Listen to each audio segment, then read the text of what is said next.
Okay, everyone, this is one of the problems with painting a Gundam model. They're not like painting other models where you put it together and paint.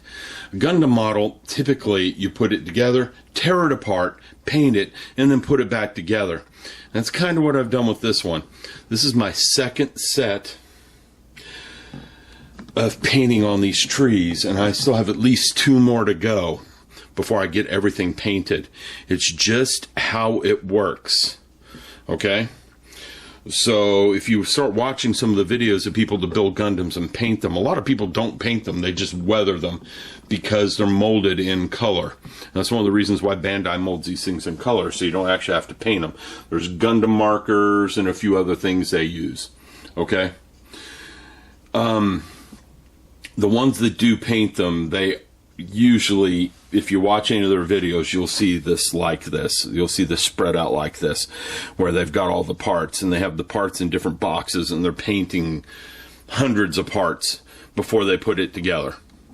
But once they've done painting all the parts, they just put it together and they're done. Okay? So, very different than other models. Just letting you all know, if you decide to build one of these, you're going to go through this process. I'll be back in a little bit. It's pre-shading time. Hello, everyone. Now, I've been doing a lot of painting. You can see some of that over here. What I want to show you is a completed set of tracks. So I have one sub-assembly done, just one. Okay?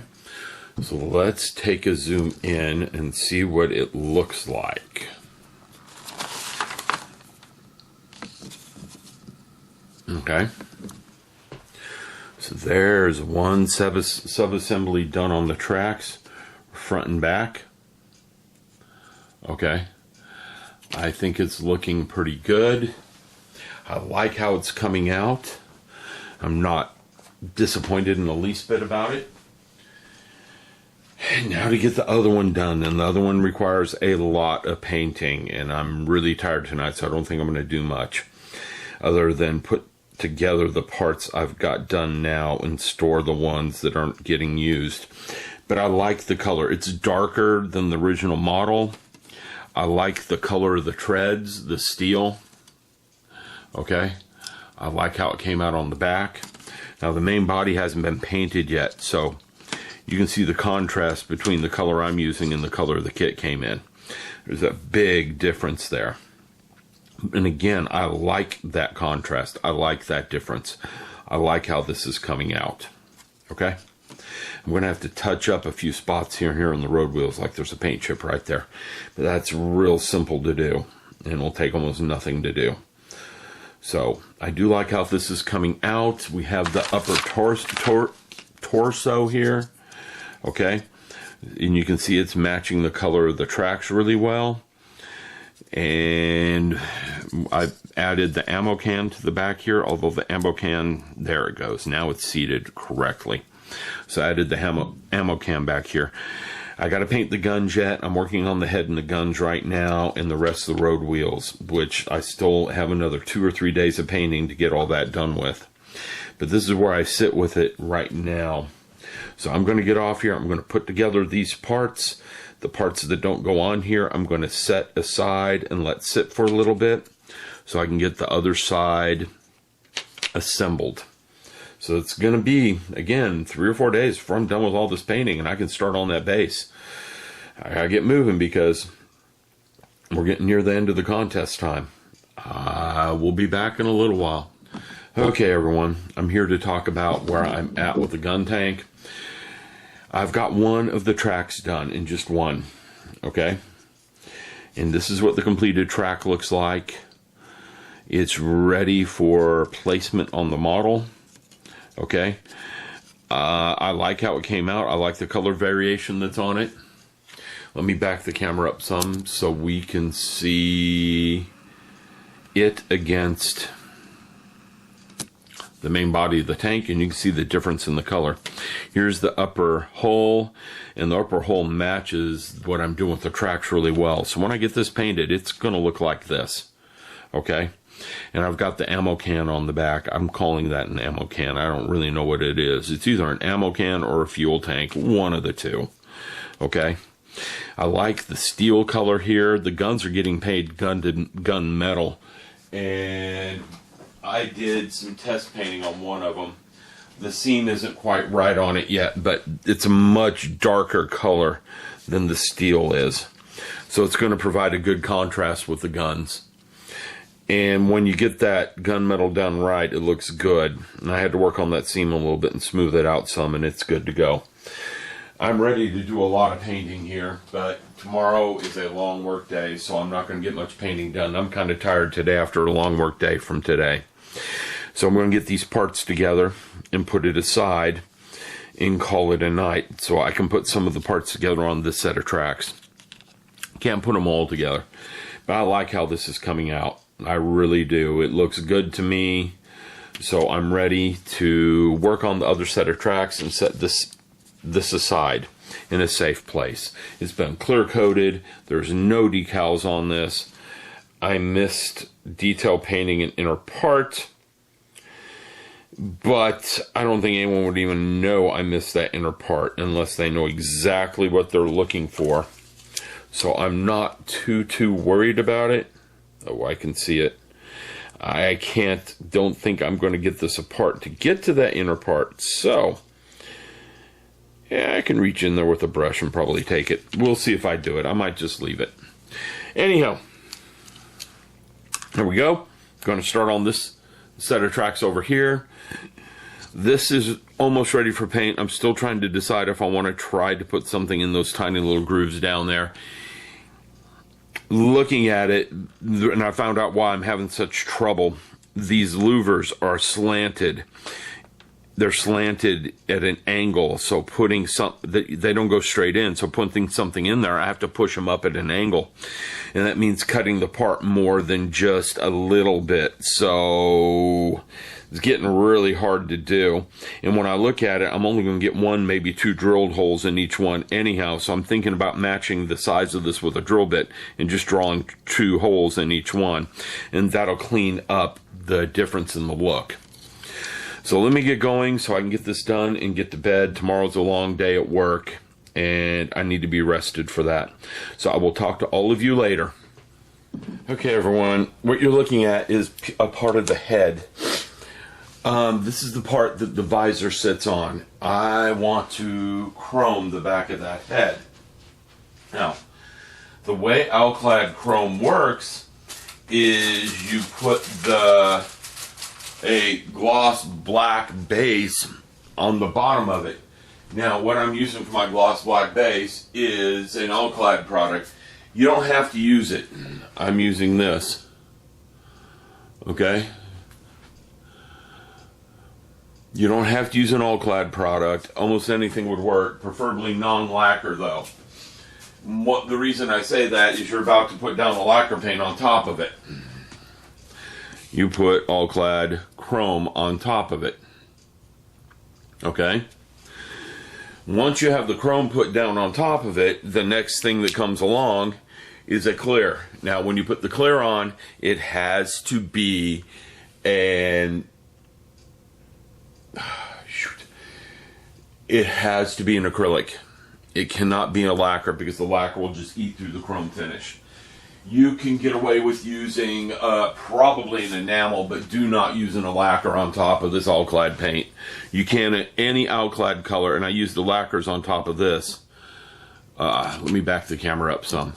I used a lacquer on top of the tank tread, and you can see it kept its nice glow to it. Okay? You can see it kept its nice metallic sheen, but the chrome won't take that. For the chrome, you've got to put a clear base on it that is non-lacquer.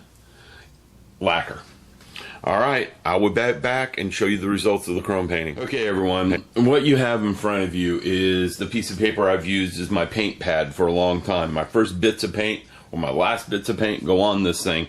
I've used it for like 4 years. And it's almost like a piece of wood at this point with all the paint. We're talking about Alclad paint, and I wanted to show you something. This is the chrome paint. I used my extra gloss black base up there yesterday, and I hit it with some chrome. That's chrome. Yeah, that is chrome. The chrome doesn't shine without that glossy black base. It requires it. Okay? Let me show you the parts. One of the parts I painted today. Alright? It needs a clear coat before it's done. But you saw this one earlier. Okay? We're going to do a drastic zoom because this camera can do it. Takes a little while. It's not the fastest thing in the world. That's enough. Okay? And that's what it looks like when you get it chromed. It does look good. Now I'm going to put that green clear visor behind that.